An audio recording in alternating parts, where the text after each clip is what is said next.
কুরবানির সময় যে আমরা ভাড়া করে কষাই আনি, এলাকা থেকে কিছু লোক আমরা ভাড়া করে আনি, যে সারাদিন তুমি আমার গরু কি করবা, বানাই দিবা, দিন শেষে তোমাকে কি করবো, আমরা পারিশ্রমিক দিব। শোনেন, যদি কেউ আপনার গরু বানায়, সারাদিন যদি আপনার গরু জবাই করার পর থেকে নিয়ে গোস্ত কাটাকাটি করে কষাই যদি আপনি ভাড়া করে আনেন, তাহলে তাকে গোস্ত দেওয়া জায়েজ নাই।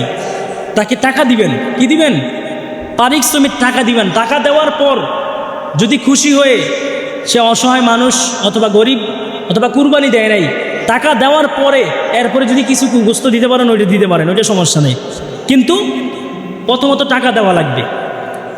এরপরে কুরবানির গোস্ত কাকে কতটুকু দেব আমরা?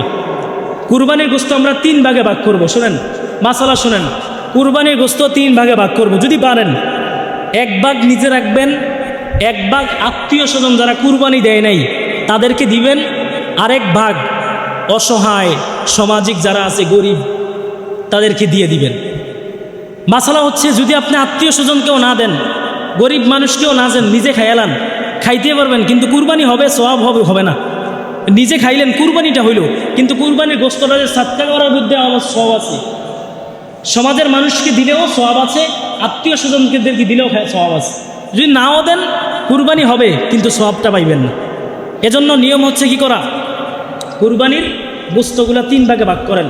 গোস্ত তো সারা জীবন খানই, 3 ভাগে ভাগ করে 1 ভাগ নিজের কাছে রাখেন, আর 1 ভাগ আত্মীয়, আমাদের আত্মীয়র মধ্যে অনেকে কুরবানি দেয় না, অনেকের বোন আছে কুরবানি দেয় না, অনেকের ভাগ্নি ভাই যারা কুরবানি দেয় না তাদেরকে আমরা দিব। এবং কি আমাদের মধ্য হতে যারা কি করে না,